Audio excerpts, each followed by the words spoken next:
Now welcome to London of 1895, Queen Victoria's London.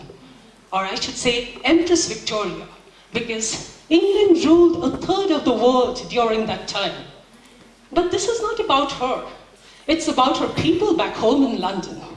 Here at Half Moon Street, London, we are going to meet Mr. Algernon Moncrief, a youth of 25 years of age.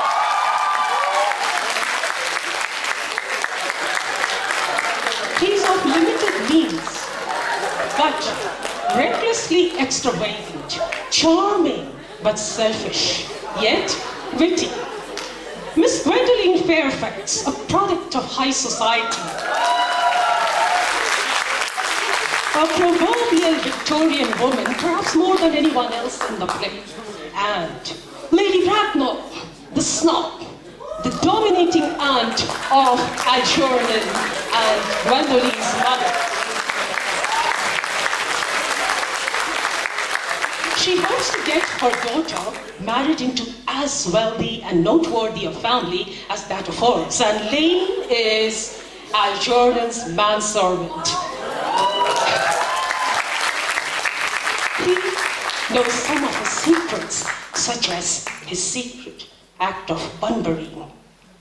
Mr. Worthing, Algernon's friend in the country. A true Victorian, respectable, honorable. He is slightly older than Algernon and Cecily Cardew, the 18-year-old boy of Mr. Worthing. Lives in the manor house, Mr. Worthing's country house at Walton, under the tutelage of Miss Prism. Miss Prism, a colorful elderly lady, is Miss Cecily Cardew's governess. She is at once a romanticist and a Puritan. Dr. Chasuble, the doctor of divinity, is an Anglican religious. He is a pompous pastor, and he too is a romanticist. And Merriman is the butler at the manor house, Mr. Worthing's country house. It is the end of the 19th century and the end of the age of morality. Algernon is expecting people at home. There are butter sandwiches and cucumber sandwiches, but cucumber is an ordinary vegetable in our part of the world. In those days in England, it was a much prized item. Ladies and gentlemen, the importance of being earnest.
First-rate brand.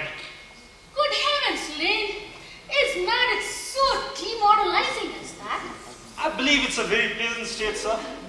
I've had little experience of it myself up to the present. I've been married only once. That was in consequence of a misunderstanding between myself and a young person. Lane, I don't think that I'm much interested in your married life. No, sir. It's not a very interesting subject. I never think of it myself. Very natural. That will do, Lane. Thank you. Thank you, sir. Lane's views on marriage are somewhat lax. Really, if the lower order does not set an example for themselves, what on earth is the use for them? They as a class seem to have absolutely no sense of moral responsibility. How is Wally? How are you, my dear Earnest? What brings you up to town? Oh, pleasure, pleasure. What can bring anyone anywhere? Eating as usual, Algie. It is customary in good society to have slight refreshment at 5 o'clock. Where have you been since last Thursday? In the country. What on earth do you do there? When one is in town, he amuses himself. When one is in the country, he amuses other people. And who are the people you amuse? Neighbors. What nice neighbors in your part of Shropshire. Perfectly horrid ones. Never speak to any one of them. How immensely you must amuse them. By the way, Shropshire is your country, is it not? Shropshire? Oh, yes. Hello. Why so many cups of tea? Why so many cucumber sandwiches? Why such a reckless extravagance in one so young? Who's coming to tea? Oh, merely Aunt Augusta and Gwendolyn. How perfectly delightful. Yes, that is all quite well, but I don't think Aunt Augusta would approve of your being here. May I ask why? My dear fellow, the way you flirt with Gwendolyn is perfectly disgraceful. It is almost as bad as the way Gwendolyn flirts with you. I'm in love with Gwendolyn. I have come expressly to town just to propose to her. I thought you'd come here for pleasure. I call this business. How unromantic you are.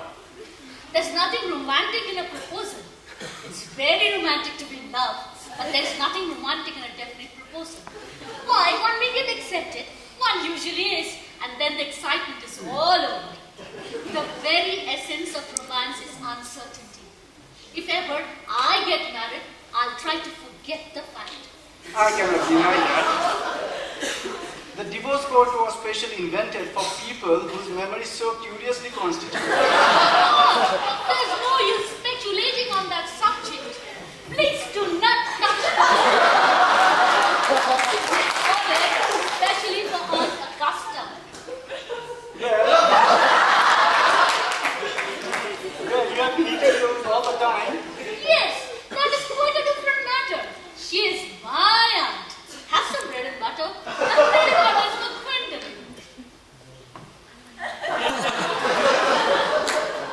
My dear fellow, you don't have to eat as if you're eating it all. You behave as if you're married to her already. You are not married to her already. I don't think you ever will be. Why don't you say so? In the first place, girls don't marry the men they flirt with. Girls don't think it right. Oh, that's nonsense. It isn't. It's a great truth. It accounts for the extraordinary number of bachelors one sees all over the place. And, in the second place, I don't give my consent. Your consent. My dear fellow, Gwendolyn is my first cousin. And before I allow you to marry her, you will have to clear up the whole question of Cecily. Cecily? What do you mean by Cecily? I don't know anybody in the name of Cecily. Please bring me the cigarette case Mr. Worthing left in the smoking room the last time he dined. You mean to say you have been having my cigarette case all this time? I wish to goodness you would have let me know. I was writing frantic letters to Scotland Yard and almost offering a large reward. I wish you would offer one. I happen to be more than usually harder. Now that the cigarette case is found, it's no use offering a large reward. I think that's rather mean of you, Earnest, I must say. However, it makes no matter, for now that I look at the inscription inside, I find that the thing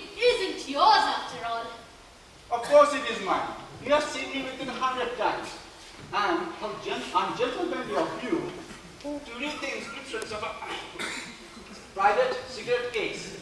Oh, it's quite absurd to have a hard and fast rule as to what one should read and what one shouldn't. Just give me back my cigarette case. Yes, but this isn't your cigarette case. This cigarette case is a gift from someone of the name of Cecily, and you said you didn't know anyone by that name. Well, if you want to know, Cecily happens to be my aunt. Yeah, and Yes. A charming old lady she is, too. Lives at Tunbridge Wells. Just give me back my cigarette case.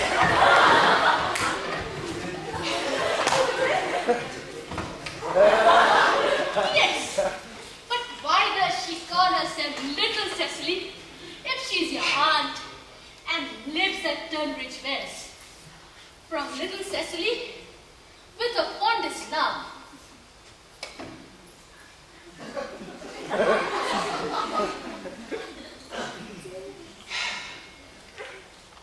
Not all aunts are tall.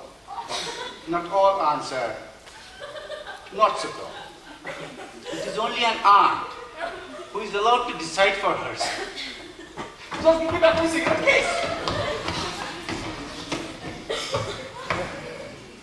Yes, but why does she call you her uncle?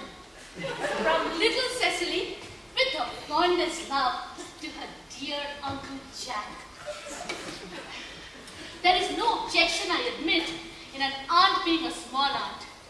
But why an aunt, no matter what her size is, would call her own nephew or uncle? I can't quite make it out. Besides, your name is not Jack, it is Ernest. It isn't Ernest. It is Jack. You've told me it is Earnest. I've introduced you to everyone as Earnest. You answer in the name of Earnest. You look as if you're Earnest. The most earnest-looking person I ever saw. It's quite absurd you're saying that your name isn't Earnest. It's on your cards.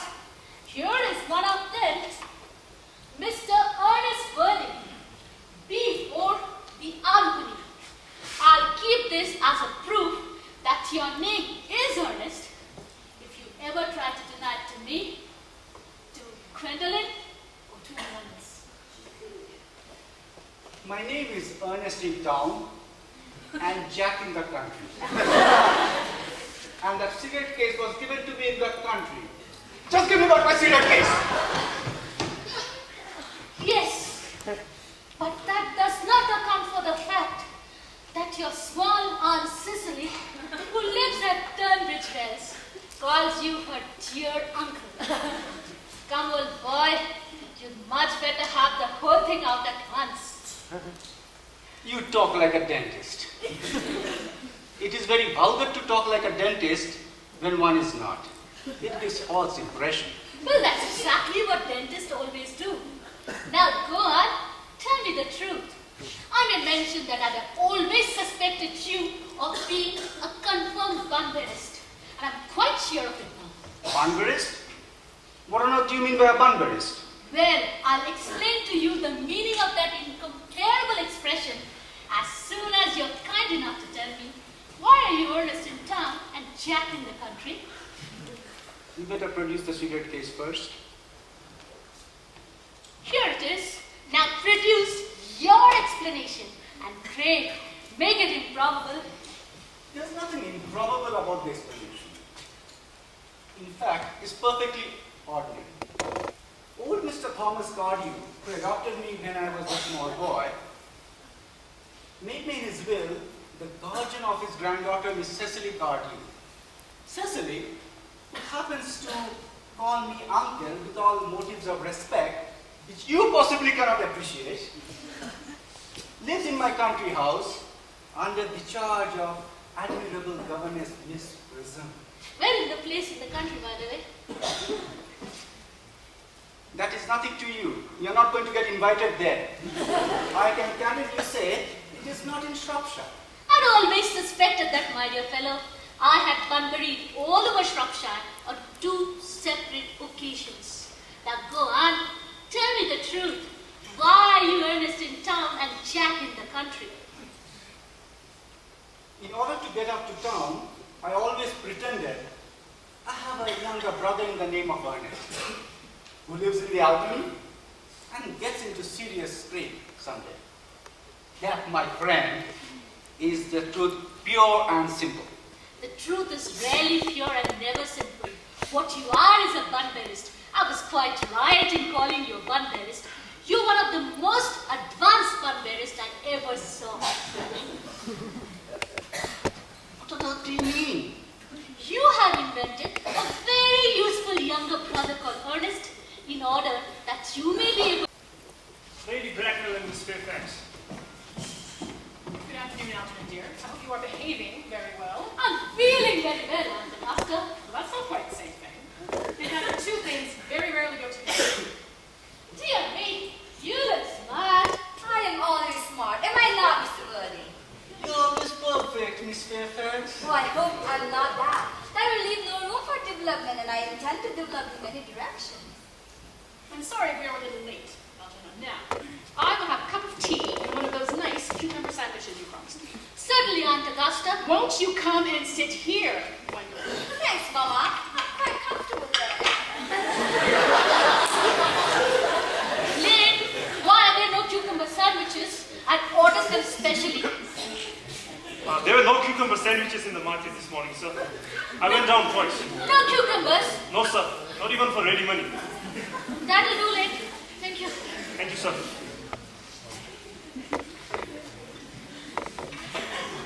I'm greatly distressed, Aunt Augusta, about there being no cucumbers in the market, not even for ready money. It really makes no matter, Algernon. I'm afraid, Aunt Augusta, that I shall have to give up the pleasure of dining with you tonight after all. Hope not, Algernon.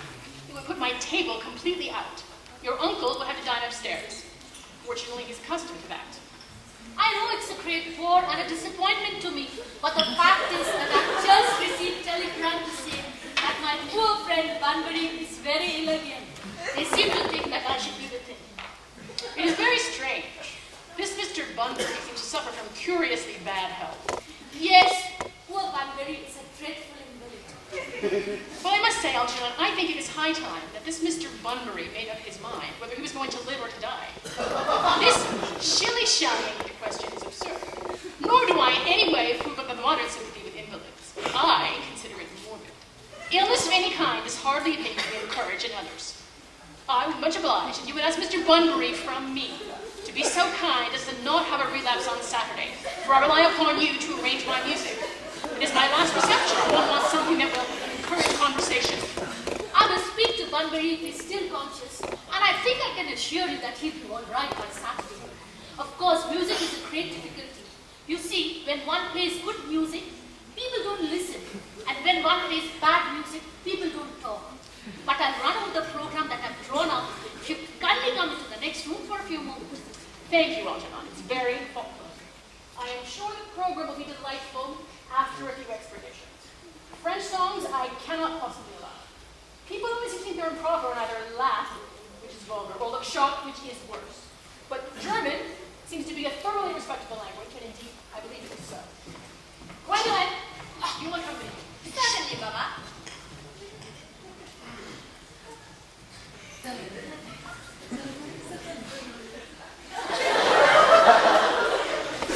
Charming day it has been, Miss Fairfax. Pray don't talk to me about the weather, Mr. Worthy. Whenever people talk to me about the weather, I always feel quite certain that they mean something else. And that makes me so nervous. Something else. I thought so. In fact, I'm never wrong. Miss Fairfax, may I be allowed to take temporary advantage of the temporary absence of Miss Lady Bracknell? I would certainly advise you to do so. In fact, Mama has a way of suddenly coming back into the room that I have often had to speak to her about. Miss Fairfax, ever since I have met you, I have admired you more than I have ever met ever since. I am quite aware of that fact, and I've often wished that in public, at any rate, you had been more demonstrated. For me, you have always had an irresistible fascination. Even before I met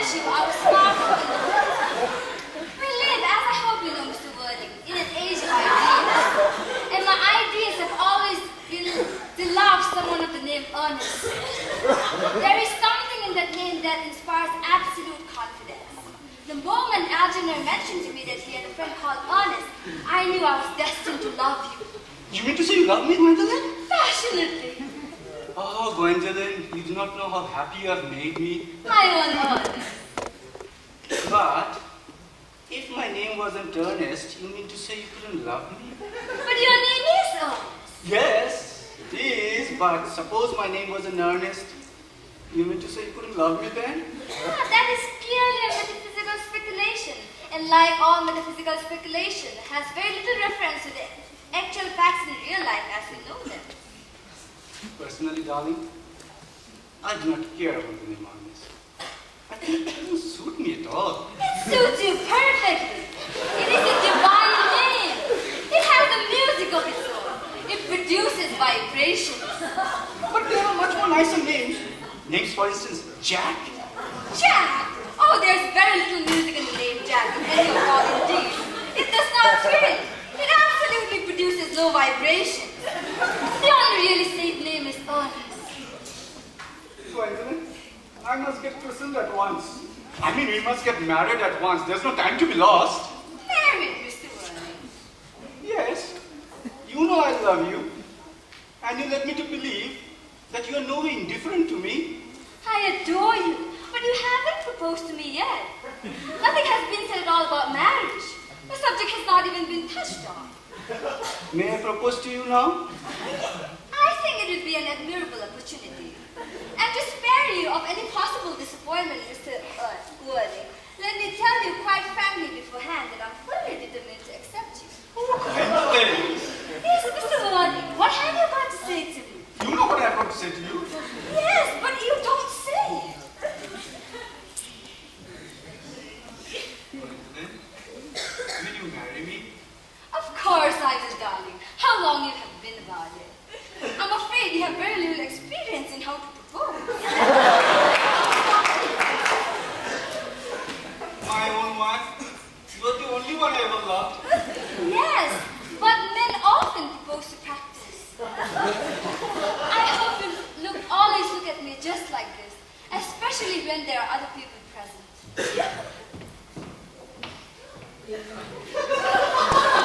Mr. Worthing? Rise, sir, from this semi-recumbent posture. It is most indecorous. Mama, I must beg you to retire. This is no place for you. And besides, Mr. Worthing has not quite finished yet. May I ask? I'm engaged to be married to Mr. Worthing, Mama. Pardon me. You are not engaged to anyone. When you do become engaged to someone, I, or your father, should as help permit him, will inform you of the fact. Engagement should open a young girl as a surprise, pleasant or unpleasant, as the case may be. It is hardly a matter she can be allowed to arrange for herself. Now, I have a few questions to put to you, Mr. Worthing. While I am making these inquiries, you, Gwendolyn, will wait for me below, in the carriage. Mama! The carriage, Gwendolyn.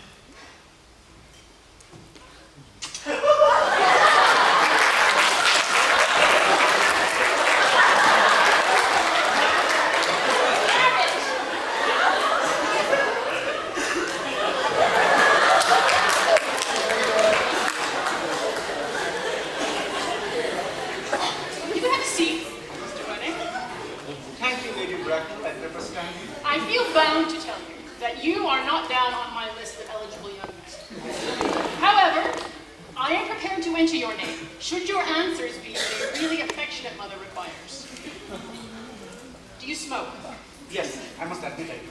I'm glad to hear it. A man should always have an occupation of some kind. There are far too many idle men in London as it is.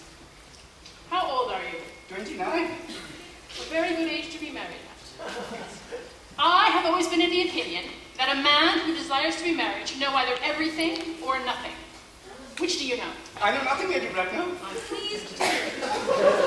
I do not agree with anything that tampers with natural ignorance. Ignorance is like a delicate exotic fruit. Touch it, and the bloom is gone. The entire theory of modern education is radically unsound. Fortunately, in England in any event, education produces no effect whatsoever. What is your income? Between 7,000 and 8,000 a year. In land or investments? In investments chiefly. That is satisfactory. I have a country house with some lands. A country house. How many bedrooms? that matter can be answered afterwards. You have a house in town, I hope. A girl with a simple, unspoiled nature like Gwendolyn can hardly be expected to reside in the country. I do own a house in Belgrade Square. What number of Belgrade Square? 149. The unfashionable side. I thought there was something. Still, that could be easily altered. Which one? The fashionable side? Both, I presume, if necessary. Now, on to minor matters. Are your parents living? I lost both my parents, Lady Bracknell. To lose one parent, Mr. Grimning, may be regarded as a misfortune, but to lose both looks like carelessness. Who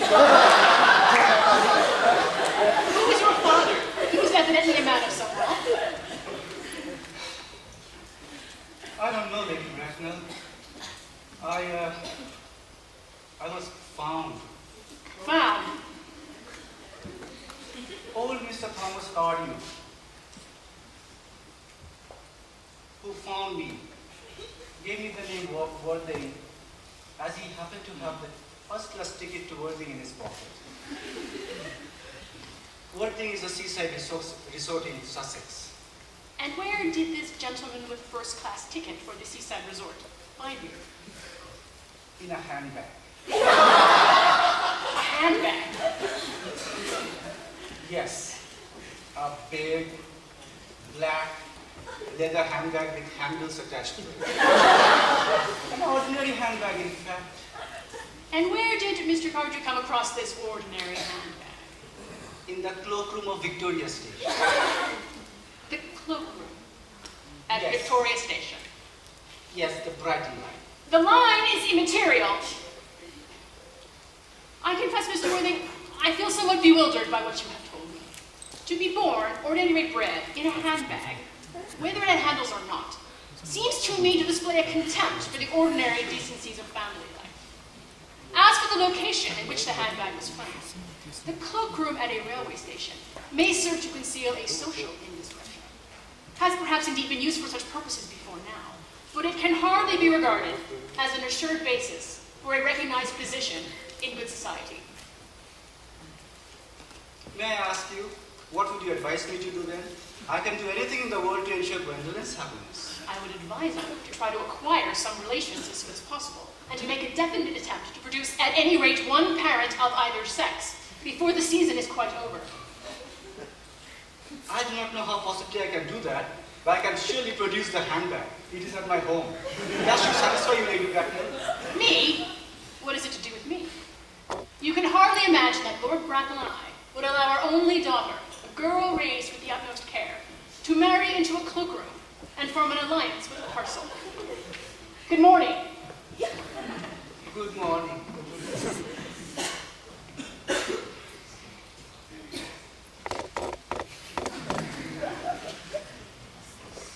Didn't it go off all right, old boy? You don't mean to say Gwendolyn refused you? I know it's a way she has. She's always refusing people. I think it's most ill-natured of her. Gwendolyn is as right as a trivet. As far as Gwendolyn is concerned, we are engaged. It's a horrible mother. She's a gorgon. Yes. I don't know what a gorgon looks like, but she is one. She is a monster without being a myth. And that is quite unfair. I beg your pardon, Adam. I shouldn't talk about your own aunt to you like that. My dear boy, I love hearing my relations being abused. It's the only thing that makes me to put up with them. Relations are a tedious pack of people who do not have the remotest knowledge of how to live, nor the smallest instinct about when to die. That's nonsense. I don't want to talk about this matter. You always tend to talk about things. Well, that's exactly what things are originally made for. You don't think that Gwendolyn will become like her mother in another 150 years' time? Do you, Algie? All women become like their mothers. That's their tragedy. No man does. That's his. By the way, did you tell Gwendolyn about your being Earnest in town and Jack in the country? My dear friend, nobody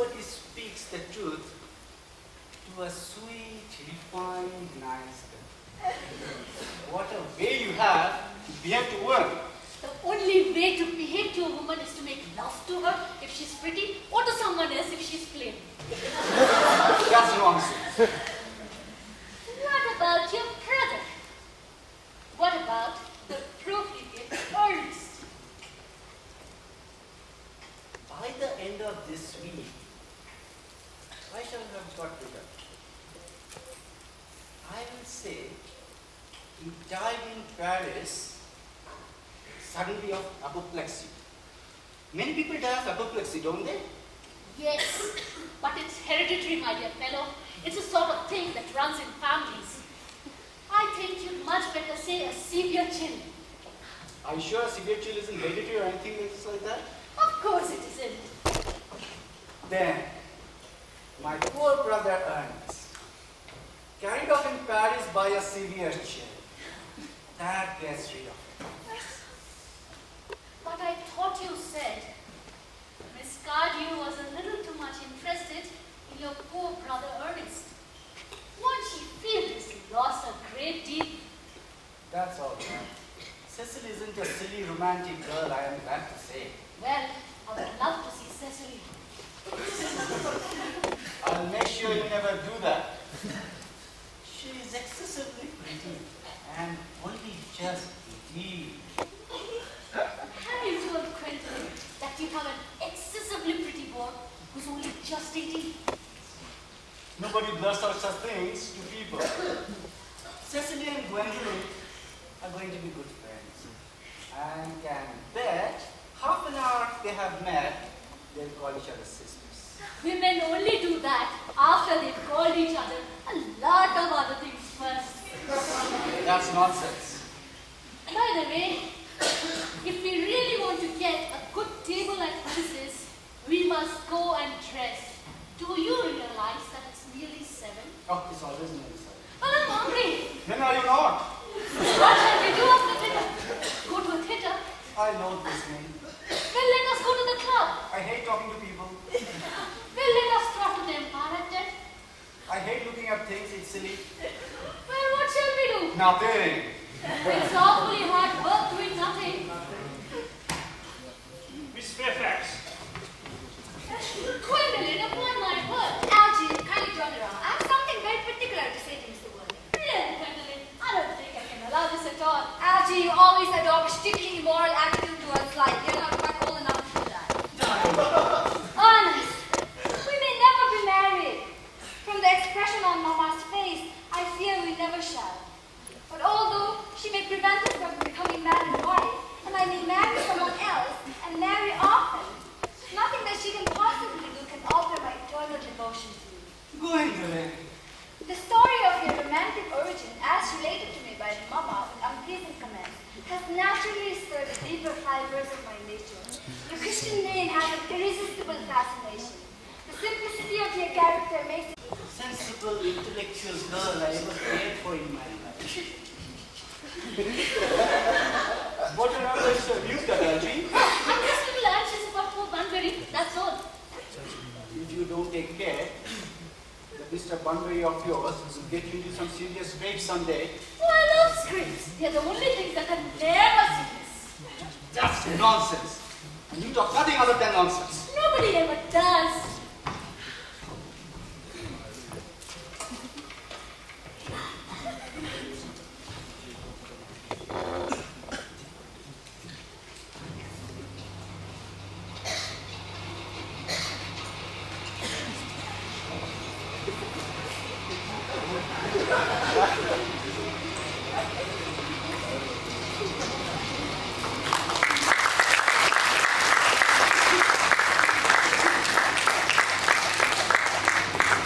We are now moving some 200 kilometers away from London to Walton at Hertfordshire, which is Mr. Worthing's country house, the Manor House, where in the garden of Manor House, Miss Prism, the governess, is giving Miss Cecily Cardew, the ward, lessons on German.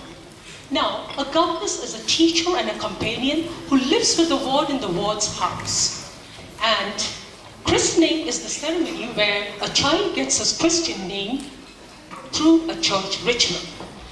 Dr. Chasuble, who is an Anglican religious, is also called the rector, and rectory is the place where he resides, which is normally besides the church or the chapel where he preaches his homilies. Today, a rector is also the head of the educational institution, and rectory could well be the house where he resides. In spite of the high tone of morality of that age, money and wealth played a great importance, perhaps even more important than being earnest. £1,000 in those days could have been anywhere close to ₹1,000,000 today.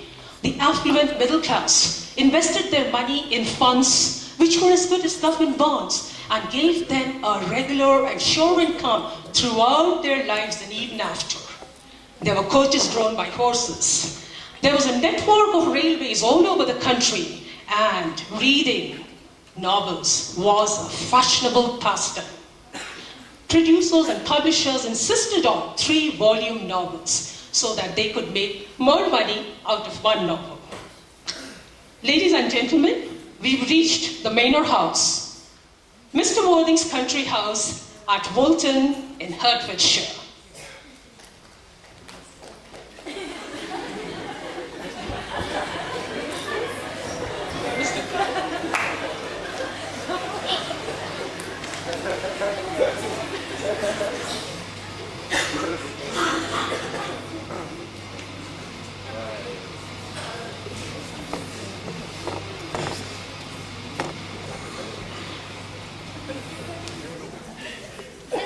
Cecily, your German grammar is on the table. Pray open it at once. We will repeat yesterday's lesson. But I don't like German. It isn't at all a becoming language. And I know perfectly well that I look quite plain after my German lessons. Child, you know how anxious your guardian is that you should improve yourself in every way. Uncle Jack is so very serious. Sometimes he is so serious that he cannot be quite well. Your guardian enjoys the best of health, and his gravity of demeanor is especially to be commended in one so compared to the young as youth. I know no one who has a higher sense of duty and responsibilities. I believe that is why he looks so bored when we three are together. Cecily, I'm surprised at you. Mr. Worthing has many troubles in his life. I go very much in triviality would be out of place in this conversation. You must remember his constant anxiety about that unfortunate young man, his brother. I think Uncle Jack should bring that unfortunate young man, his brother, down here sometimes. We might have a very good influence over him, Miss Prism. You definitely would. You know, geology and German and things of that kind influence a man very much. I don't think that even I could produce any effect on a character that, according to his own brother's admission, is irretrievably weak and vacillating.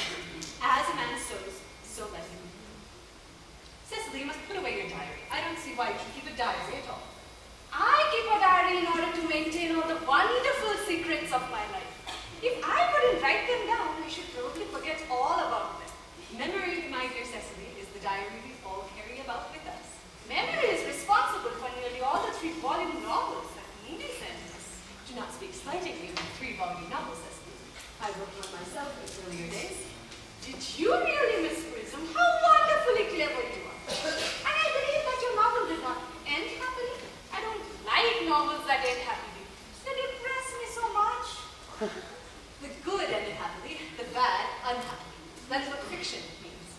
That seems unfair. And was your novel ever published? Alas, no. The manuscript, unfortunately, was abandoned.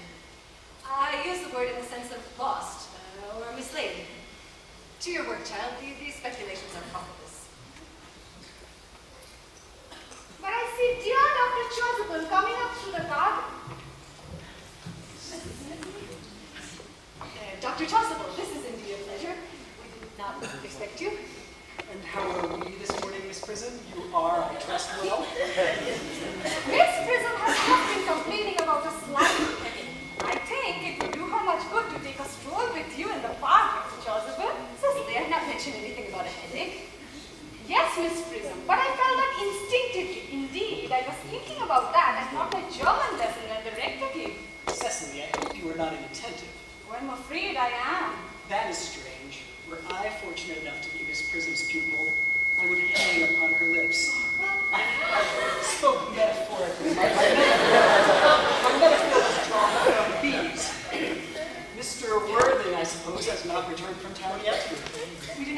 him till Monday afternoon.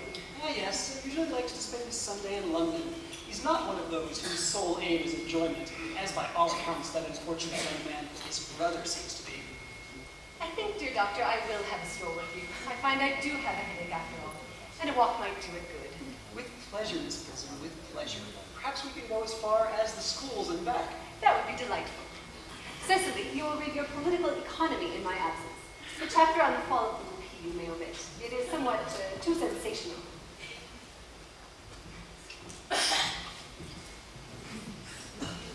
Horrid political economy, horrid geography, horrid journal.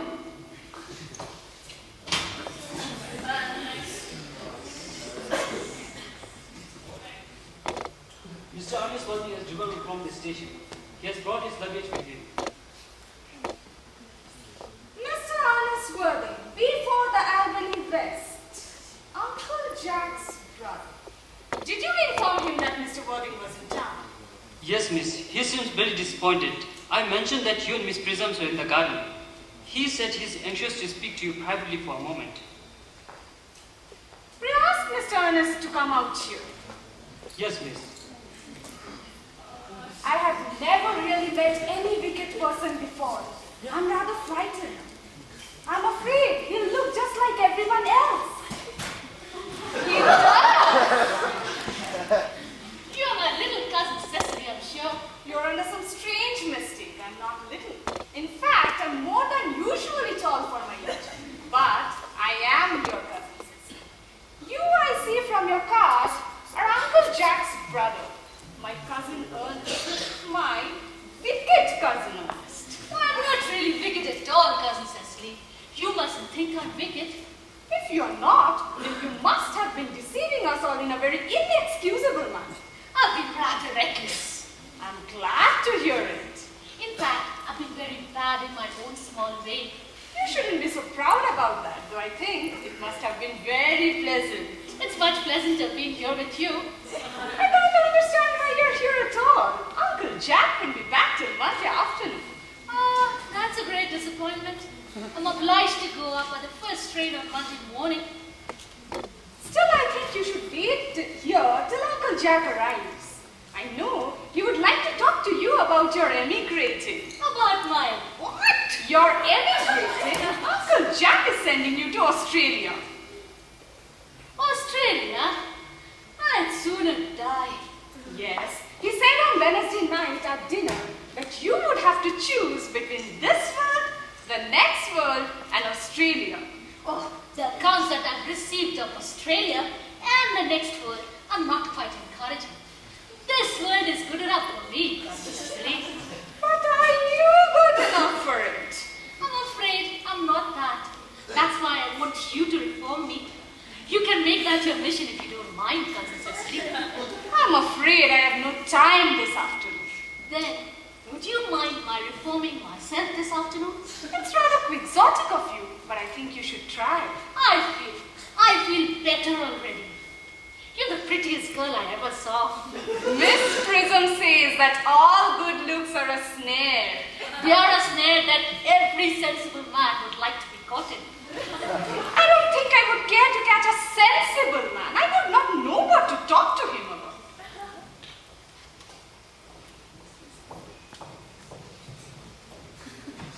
You are too much alone, dear Dr. Chasuble. You should get married.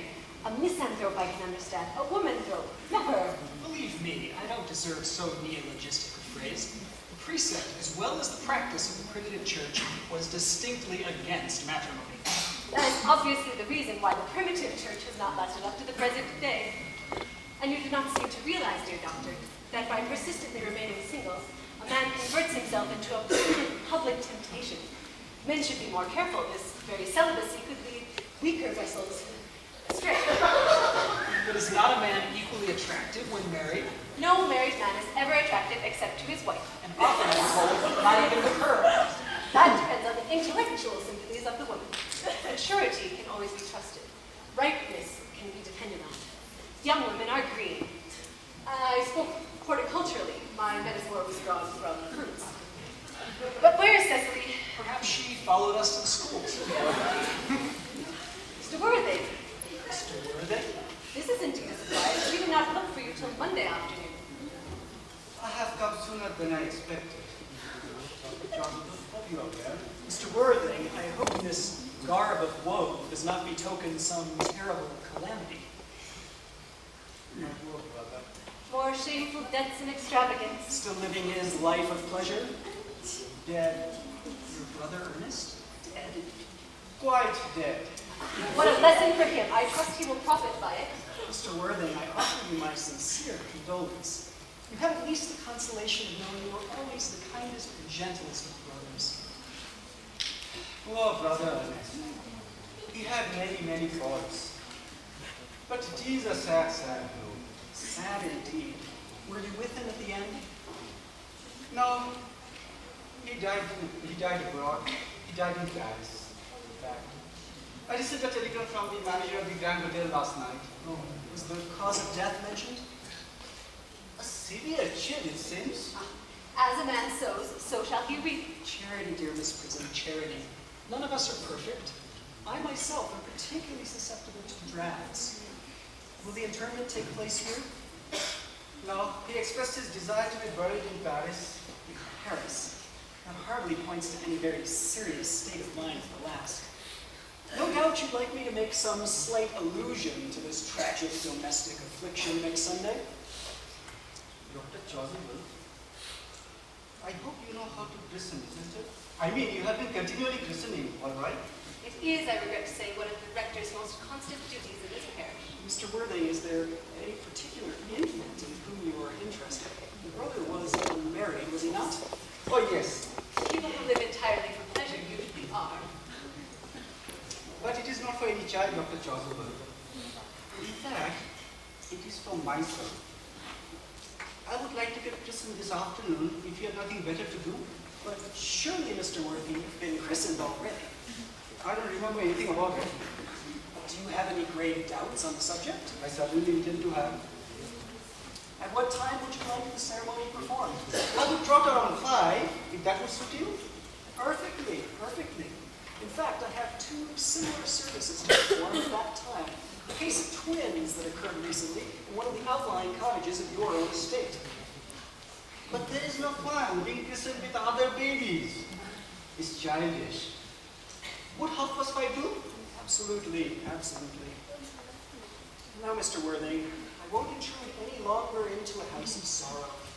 I merely ask that you not be too much bowed down by grief. What seem to us bitter trials are often blessings in disguise. This seems to me to be a blessing of an extremely obvious kind. Uncle Jack, I'm happy to see you. But what horrid clothes you have put on. So enchanted. Cecily! My child, my child. Uncle Jack, don't look happy. You look as if you've got a toothache. And I've got such a surprise for you. Who do you think is in the dining room? Your brother. Your brother Earnest. He arrived about half an hour. What nonsense! I don't have any brother. Oh, don't say that. However badly he might have behaved with you in the past, he's still your brother. I'll ask him to come out and shake hands with him, won't you, Jack? These are very joyful tidings. And after we had all been resigned to his loss, his sudden return seemed to me peculiarly distressing. My brother in the dining room? I do not know what it all means, but I surely know it is perfectly absurd.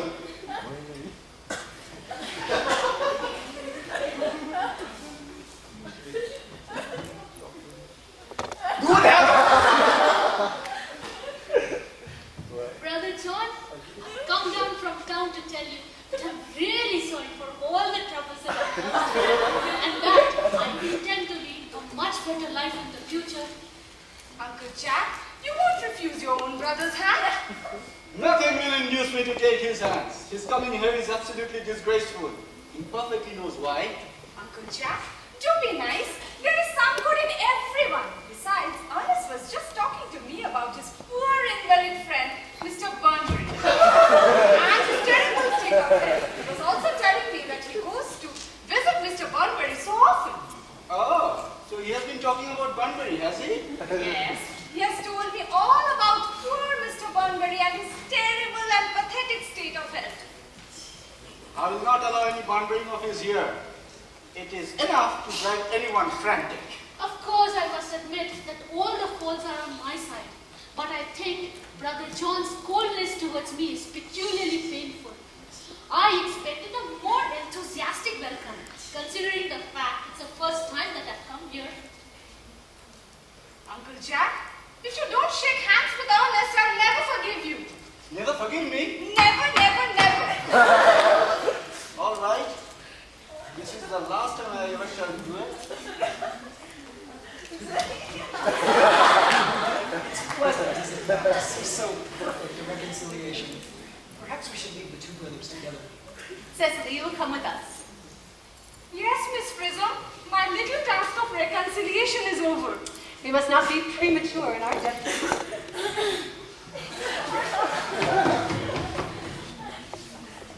Algie, you young scoundrel.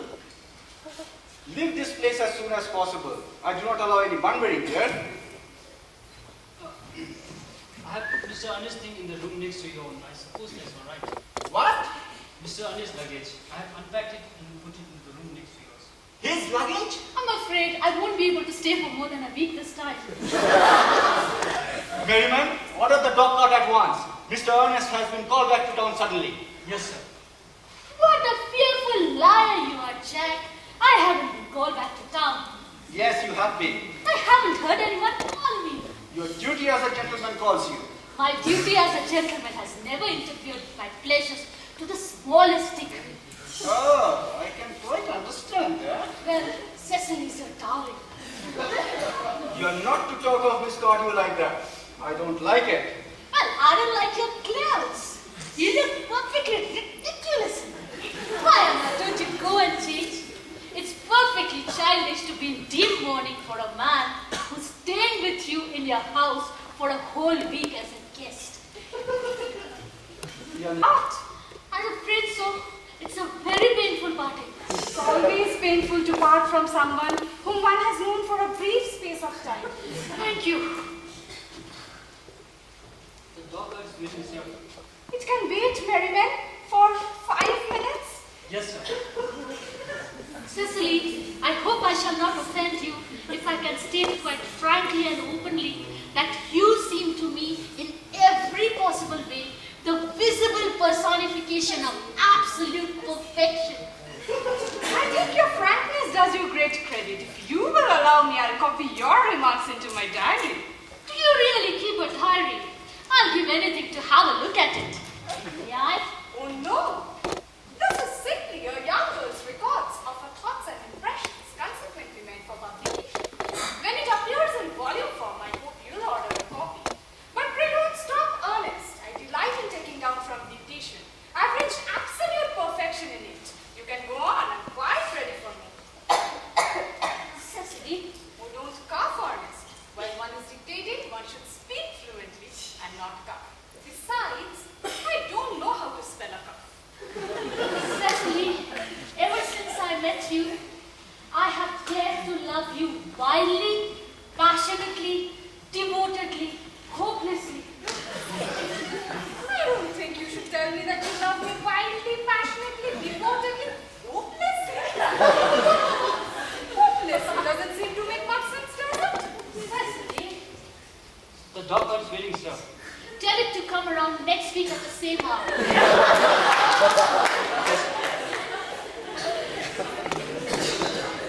Uncle Jack will be very much annoyed to know that you're waiting until next week at the same hour.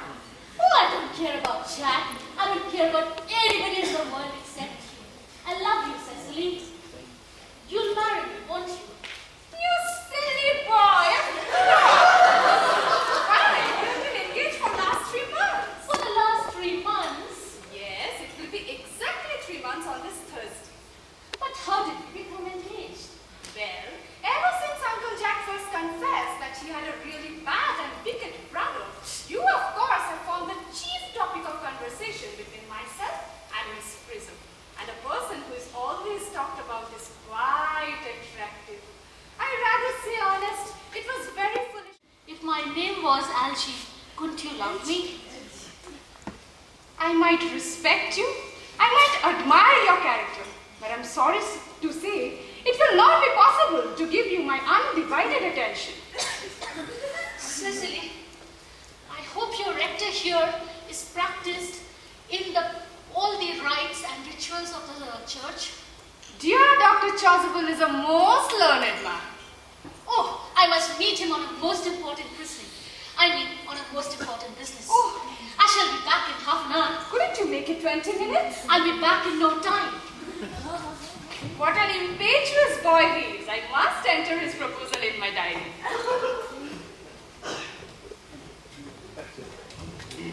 Miss Fairfax has just called to see Mr. Worthing on very important business in Miss Fairfax states. Isn't Mr. Worthing in his library? He went to a direction of rectory some time ago. Pray ask Mr. Earnest to come out. Pray ask Miss Fairfax to come out here. And you can bring some tea. Yes, miss. Miss Fairfax, I suppose, is one of the many good elderly women who are associated with Uncle Jack in his philanthropic work. I don't like women who are associated with philanthropic work. It's so forward out there. Miss Fairfax.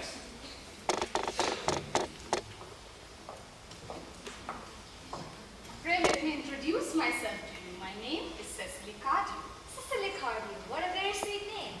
Something tells me that we are going to be great friends. I like you already more than I can say. My first impressions of people are never wrong. How nice of you to like me after we have met for such a short duration of time. Pray sit down. I may call you Cecily, may I not? With pleasure, You will always call me Gwendolyn, won't you? if you wish. Then it is all quite settled, is it not? I hope so. Perhaps this might be an admirable opportunity for my mentioning who I am. My father is Lord Brandon. You've never heard of Papa, I suppose. I don't think so. Outside the family circle, Papa, I'm glad to say, is entirely unknown. I think that is quite as it should be. Mama, whose views on education are remarkably strict, has brought me up to be extremely short-sighted. So do you mind my looking at you through my glasses? Oh, no, Gwendolyn. I'm very fond of being looked at. You're here short, I suppose. No, I live here. Really? Your mother, no doubt, or some female relative of advanced years resides here also? I have no mother, nor in fact any relations. Indeed. Yes. My guardian, with the assistance of Miss Prism, has the arduous task of looking after me. Your guardian? And Mr. Worthing's what? Oh, it is strange. He never mentioned to me that he had a ward. How secretive of him. He grows more interesting hourly. I'm not sure that this news inspires me with feelings of unmixed delight. I'm very fond of you, Cecily. I have liked you ever since I met you. But I'm bound to state that now that I know you're Mr. Worthing's ward, I cannot help expressing a wish that you were a little older than you seem to be, and not so quite alluring in appearance. In fact, if I may speak candidly, Pray do so. Whenever one has something very unpleasant to say, I think one should be quite candid. well, to speak with perfect candor, I wish you were full of fortitude and more than usually plain for your age. Ernest has a strong and upright nature. He's the very... Do you allude to me, Miss Cardew, as an entanglement? You're presumptuous. On an occasion of this kind, it becomes more than a moral duty to speak once my day becomes a flesh. Do you suggest, Miss Fairfax, that I entrapped Ernest into an engagement? How dare you? This is no time to wear shallow mask of manners. When I see a spade, I call it a spade. I'm glad to say that I have never seen a spade. It is obvious that our social spheres have been widely different. Shall I let the tea as usual, miss? As usual.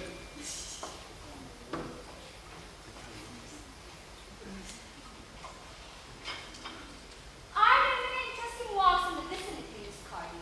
Oh, a great many. From the top of one of the hills, one can see as many as 5 counties. 5 counties. I don't think I should like that. I hate counties. I suppose that is why you live in town.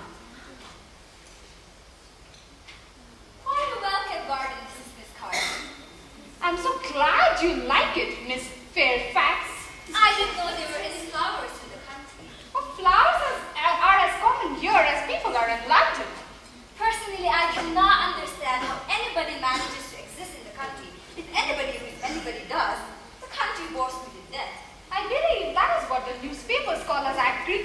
depression, is it not? I am known for the gentleness of my disposition and the extraordinary sweetness of my nature. But I warn you, Miss Hardy, you may go too far. To save my poor innocent trusting boy from the machinations of any other girl, there are no lengths to which I would not go. From the moment I saw you, I distrusted you. I felt that you were false and deceitful. I'm never deceived in such matters. My first impressions are invariably right.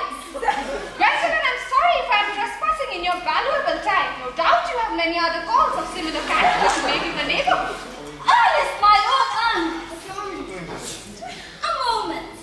May I ask you if you're engaged to be married to this young lady? Dear Mrs. Cecily? Of course not. What could have put such an idea into your pretty little head? Thank you, May. I knew there must have been some misunderstanding, Miss Fairfax. The gentleman whose arm at present is round your waist is my guardian, Mr. John Worthing. He's Uncle Jack. You're his Ernest. A moment, Ernest. May I ask you whether you're engaged to be married to this young lady? To what young lady? Good heavens, Gwendolyn! Yes, to good heavens, Gwendolyn. I mean to Benjamin. Of course not. What could have put such an idea into your pretty little head? Thank you, you may. I felt that there was some slight error, Miss Hardy. The gentleman who is now embracing you is my cousin, Mr. Algernon Moncrief. Algernon? Oh!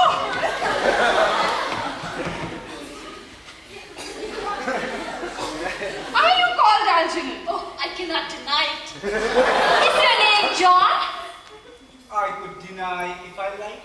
I could deny anything if I like. But my name certainly is John. It has been John for years. Gross deception has been practiced on both of us. My poor wounded Cecily. Speak on, Gwendolyn. You will call me sister, will you not? I would like to ask just one question to my guardian. An admirable idea. Mr. Worthing, there's just one question I would like to be permitted to put to you. Where is your brother Ernest? We both are engaged to be married to your brother Ernest. So it is of some importance to us to know where is your brother Ernest at present. Gwendolyn, Cecily, it is very painful for me to speak. It is for the first time in my life that I have been reduced to such painful position. However, I do not have any brother, Ernest. I never had any brother. I do not have any brother at all. And I do not have the intention of having a brother in the future. Brother at all? None. Have you never a brother of any kind? Never, not even of any kind. I'm afraid it is quite clear, Cecily, that neither of us are engaged to be married. I have something very particular to ask you. Much depends on your reply. Gwendolyn, your common sense is invaluable. Mr. Moncrief, kindly answer me this question. Why did you pretend to be my guardian's brother? In order that I may have an opportunity of meeting you. That seems to be a satisfactory explanation, does it not? Yes, dear, if you can believe it. I don't. But that doesn't affect the wonderful beauty of the answer. True. In matters of great importance, it is time and sincerity that is the vital thing. Mr. Worthing, what explanation can you offer me for pretending to have a brother? Was it that in order that you might have an opportunity of coming to town as often as possible to see me? Can you doubt it, Miss Fairfax? I have the greatest doubt upon the subject, but I intend to crush them. Their explanations appear to be quite satisfactory, especially Mr. Worthing's. That seems to me to have a stamp of truth upon it. Mr. Moncrief's voice alone seems to inspire absolute credulity. Then you think we should forgive them? Yes, I mean no. True, I have forgotten. There are principles at stake that cannot be surrendered. Which of us should tell them? The past is not a pleasant one. Would we not both speak together? An excellent idea. Your Christian names are still an inseparable barrier. That is all.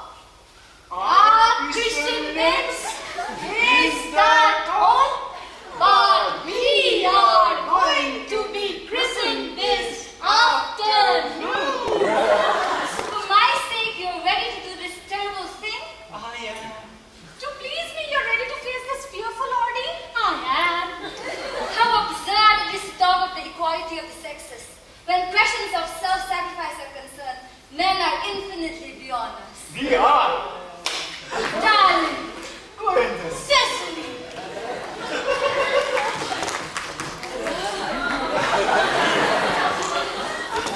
What happened? Gwendolyn, what does this mean? Merely that I'm engaged to be married to Mr. Worthing, Mama. Come here. Sit down. Sit down at once. Hesitation of any kind is a sign of mental decay in the young, physical weakness in the old. Surprised, sir, at my daughter's sudden flight by her trusty maid whose confidence I purchased by means of a small coin. I followed at once by luggage train. Her unhappy father is, I am glad to say, under the impression that she is attending a more than usually lengthy lecture by the University Extension Scheme. I do not propose to undeceive her. Indeed, I have never undeceived you on any lecture. I would consider it wrong. But of course you will understand that all communication between yourself and my daughter will cease immediately from this moment. On this point, as indeed on all points, I am firm. I just got engaged to Gwendolyn. You did nothing of the kind, sir. Now, as regards Algernon. Algernon! Yes, Aunt Augusta. May I ask if it is in this house that your invalid friend Mr. Bunbury resides? Oh no. Bunbury doesn't live here. Bunbury is somewhere else at the moment. In fact, Bunbury is dead. Dead? When did he die? His death must have been extremely sudden. Oh, I killed Bunbury this afternoon. I know poor Bunbury died this afternoon. What did he die of? My dear Aunt Augusta, the doctors found out Bunbury could not live, so he died. He seems to have had great confidence in the opinion of his physicians. Still, I am glad that he made up his mind at the last to some definite course of action, and that under proper medical advice. Well, now that we've got rid of this Mr. Bunbury, may I ask, Mr. Worthing, who is that young person whose hand my nephew Algernon seems to me to be holding in a peculiarly unnecessary manner? That lady is Miss Cecily Cardew, my ward. I'm engaged to be married to Cecily, Aunt Augusta. I beg your pardon? Mr. Moncrief and I are engaged to be married, Lady Bracknell.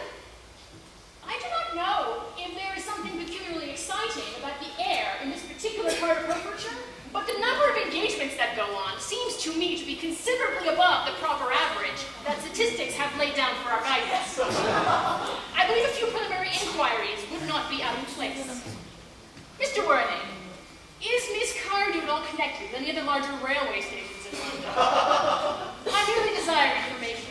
Until yesterday, I had no idea there were any families or persons whose origin was a terminus. Miss Cecily Cardew is the granddaughter of old Mr. Thomas Cardew of 149 Belgrade Square, Galway, Doreen, the Sporan, the Fishar, Norfolk. That sounds not unsatisfactory. 3 addresses always inspire confidence. Thus far, That's extremely kind of you, Lady Brand. You would be pleased to hear that I have in my possession the certificates of Miss Cardew's birth, registration, confirmation, baptism, whooping cough, and the measles of both the English and the German variety. a life crowded with incident, I see. Though perhaps somewhat too exciting for a young girl. I, myself, am not in favor of premature experience. Gwendolyn, the time approaches for our departure. We have not a moment to lose. As a matter of form, Mr. Worthing, I'd better ask if Miss Cardew has any little fortune. Oh. About 130,000 pounds in funds. That's all. Goodbye, Lady Bracknell. A moment.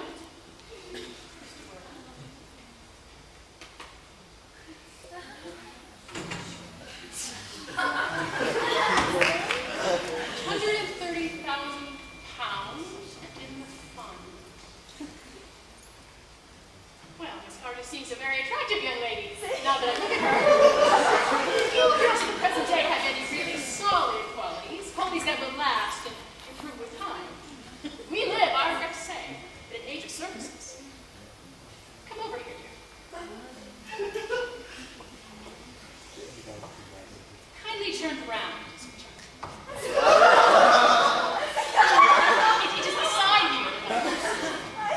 Yes, just as I thought.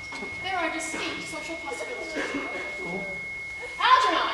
Yes, Aunt Augusta. There are distinct social possibilities in Miss Carter's profile. Cecily is the sweetest, prettiest, dearest girl in the whole world, and I don't care two pence about social possibilities. Never speak disrespectfully to society, Algernon. Only people who can't get into it do that. But of course, dear child, you realize that Algernon has nothing but his debts to depend upon. But I do not approve of mercenary marriages. When I married Lord Bracknell, I had no fortune of any kind. But I never dreamed for a moment of allowing that to stand in my way. Well, I suppose I must give my consent. Thank you, Aunt Augusta. Cecily, you may kiss me. Thank you, Lady Bracknell. And you may refer to me as Aunt Augusta in the future. Thank you, Aunt Augusta. I think the marriage had better take place quite soon. Thank you, Aunt Augusta. Thank you, Aunt Augusta. To speak frankly, I am not in favor of long engagements. They give people the opportunity of finding out each other's character before marriage, which I think is never advisable.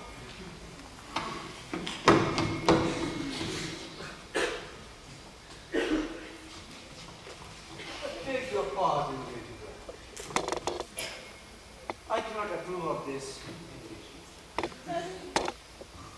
I am the guardian of Miss Cardew, and she cannot marry without my consent until she is of age. And the consent I decline to give. On what grounds? My nephew Algernon is an extremely, I might even say, ostentatiously eligible young man. He has nothing, but looks everything.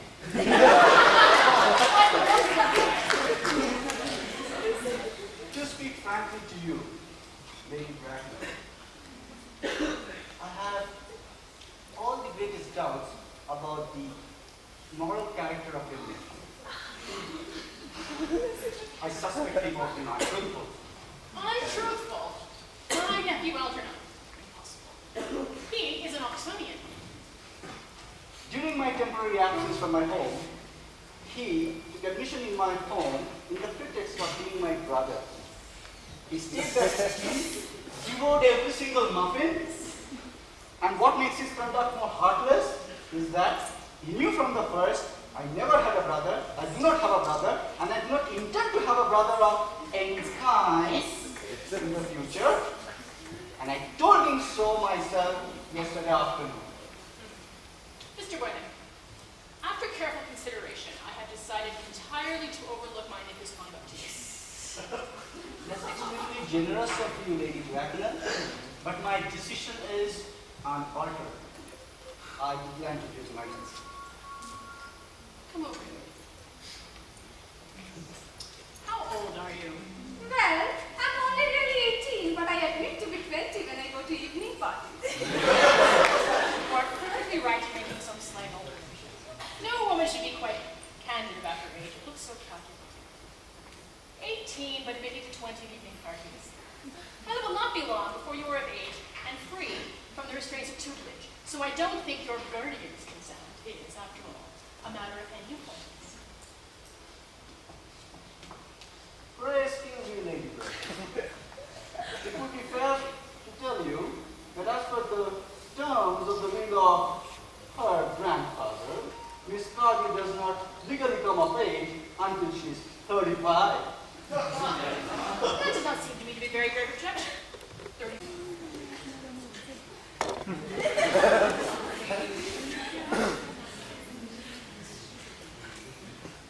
Prism? Where is that baby? 28 years ago, you left Lord Bracknell's house in charge of a perambulator containing a baby of the male sex. You never returned. Several weeks later, after the elaborate investigation of the Metropolitan Police, the perambulator was discovered at midnight, standing alone on a remote corner of Bayswater. It contained the manuscript of a 3-volume novel of more than usually revolting sentimentality. The baby was not there. Prism, where is that baby? Lady Bracknell, I admit with shame, I do not know. I only wish I did. The plain facts of the case are these. On the morning of the day you mentioned, a morning which is forever branded on my memory, I prepared as usual to take the baby out in its perambulator.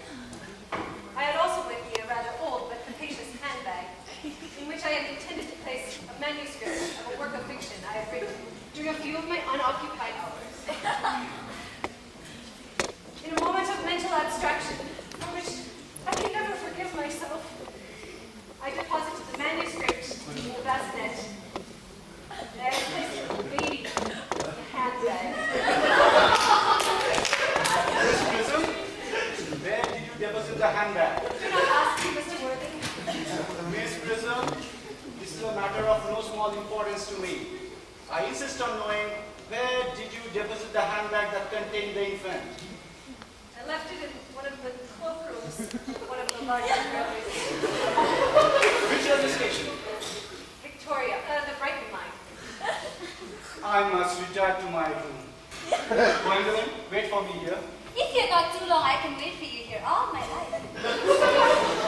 What does all this mean, Lady Bracknell? You dare not even suspect. I need hardly tell you that in families of my position, strange coincidences are not supposed to occur. This noise is extremely unpleasant. It sounds as if we're having an argument. I dislike arguments of any kind. They are always vulgar and often convincing. This suspense is terrible. I hope it will last. Miss Prism, please examine the handbag carefully and then speak. The happiness of more than one life depends on your answer. Seems to be mine. Here on the lock are my initials. I'd forgotten that in extravagant mood I had them placed there. The bag is undoubtedly mine. I'm delighted to have it so unexpectedly restored to me. It's been a great inconvenience being without it all these years. Miss Prism, more is restored to you than that handbag. I was that infant in the handbag. You! Yes, mother! Mr. Worthing, I am unmarried. Undoubtedly that is a serious blow. But I forgive you, my mother! Mr. Worthing, there is some error. There's the lady who can tell you who you really are. Lady Bracknell, I seem to be very inquisitive, but I would like to know as who I am. I'm afraid the news I have to give you will not altogether please you. You are the son of my poor sister, Mrs. Moncrief. Consequently, Algernon's Algy's elder brother? That means I have a brother after all? I always said I had a brother. Cecily, how could you have doubted I ever had a brother? Dr. Johnson, my unfortunate brother. Miss Lisa, my unfortunate brother. My unfortunate brother. Algy, you young scoundrel.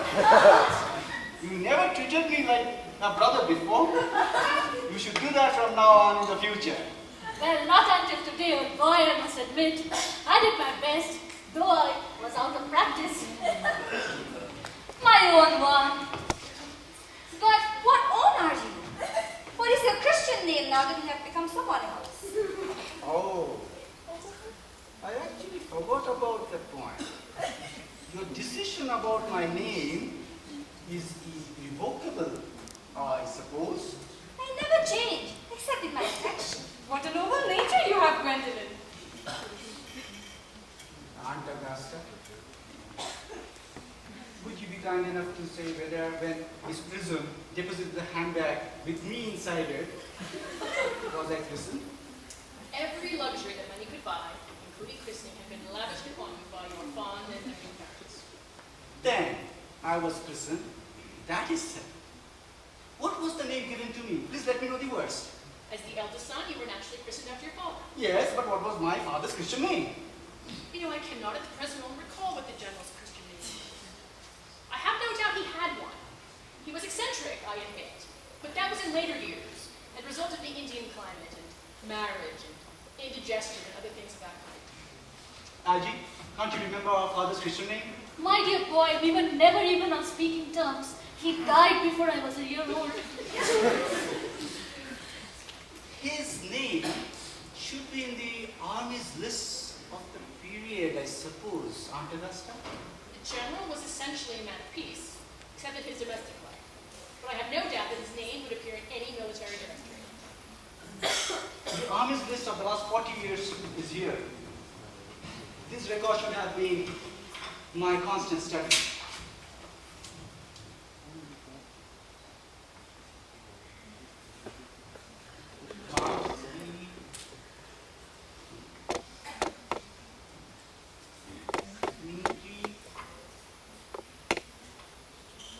Moncrief. Lieutenant 1840, Captain, Lieutenant Colonel, Colonel, General 1869, Christian names, Ernest John. Gwendolyn, I always said my name was Earnest. It is Earnest after all. I mean, it naturally is Earnest. Yes, I remember now that the general's Christian name was Earnest. I knew I had a particular reason for disliking that name. Honest, my own honest. I felt from the first that you could have no other. Gwendolyn, it is a terrible thing for a man to find out that he has been speaking the truth throughout his life and nothing but the truth. Can you forgive me? Yes, for I feel that you're sure to change. My own one, Letitia. Frederick at last. Cicely at last!